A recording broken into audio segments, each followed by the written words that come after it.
इस वक्त आ रही है बड़ी खबर। आज नेताजी सुभाष चंद्र बोस की करीब 100 सीक्रेट फाइलों को मोदी सरकार सार्वजनिक करने जा रही है, लेकिन उन्हीं फाइलों में से एक बड़ी खबर सामने आई है जिसके मुताबिक 27 दिसंबर 1945 को पंडित जवाहरलाल नेहरू ने इंग्लैंड के तत्कालीन प्रधानमंत्री क्लेमेंट एटली को चिट्ठी लिखी थी, जिसमें नेताजी सुभाष चंद्र बोस को इंग्लैंड का युद्ध अपराधी लिखा गया था। चिट्ठी में लिखा था कि रूस के उस वक्त के शासक स्टालिन ने इंग्लैंड और अमेरिका को धोखा देते हुए नेताजी को रूस में पनाह दी। सूत्रों के मुताबिक ये चिट्ठी नेताजी के विमान हादसे के 4 महीने बाद भेजी गई। इससे साफ है कि उस वक्त तक नेहरू जी नहीं मानते थे कि नेताजी की मौत हुई है। साथ ही उससे बड़ी बात यह है कि नेहरू नेताजी को युद्ध अपराधी मानते थे और यही कहते हुए उन्होंने इंग्लैंड के तत्कालीन प्रधानमंत्री को चिट्ठी भी लिखी थी। और जानकारी के साथ इस वक्त मेरे सहयोगी राहुल कमल जुड़ गए हैं हमारे साथ। राहुल, कितना बड़ा खुलासा है ये, और अभी जब ये 100 फाइलें रिलीज होंगी उसके बाद तो और भी ऐसी कई जानकारियां सामने आएंगी। ये एक पॉलिटिकल अर्थक्वेक सेट ऑफ करने वाला है, क्योंकि बहुत सालों से ये आरोप लगता रहा है कि पंडित जवाहरलाल नेहरू और कांग्रेस फैमिली ने, कांग्रेस पार्टी ने नेताजी सुभाष चंद्र बोस का जो कंट्रीब्यूशन है उसको पूरा एक्नॉलेज नहीं किया।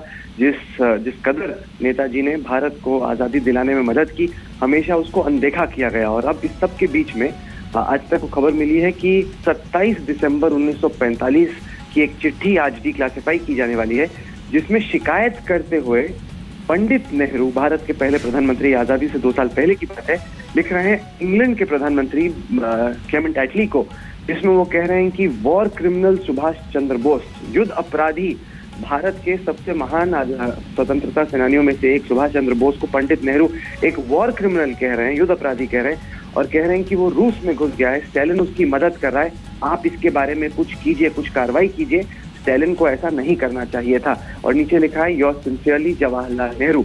अब ऐसे वक्त पर जब लगातार बीजेपी और प्रधानमंत्री मोदी कोशिश कर रहे हैं कि नेताजी सुभाष चंद्र बोस और Indian national army, Azad Hind फौज की जो कंट्रीब्यूशन थी उसको नए सिरे से देखा जाए, भारत की जो इतिहास की किताबें उसको नए सिरे से लिखा जाए, वैसे में भारत के पहले प्रधानमंत्री का नेताजी को युद्ध अपराधी कहना वाकई में एक बहुत ही बड़ा पॉलिटिकल मुद्दा बनेगा, क्योंकि ये सीधे तौर पे कांग्रेस पे हमला होगा, नेहरू गांधी परिवार पे हमला होगा कि गांधी नेहरू को छोड़ के बाकी जो फ्रीडम फाइटर्स थे उनको कभी एक्नॉलेज नहीं किया गया, उनके रोल को कभी कोई अहमियत नहीं दी गई।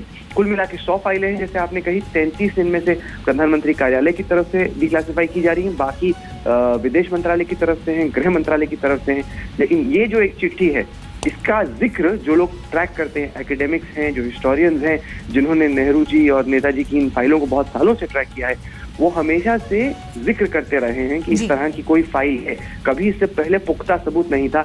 आज अब से 2 घंटे में ये पुख्ता सबूत देश के सामने रखे जाएंगे। बिल्कुल, और इस पर आगे भी हमारी नजर बनी रहेगी। राहुल, फिलहाल आपका शुक्रिया हमें ये जानकारी देने के लिए। तो इंतजार रहेगा इन फाइल्स के डिक्लासिफाई होने का, और उस पर भी आपको हम आगे खबर देते रहेंगे।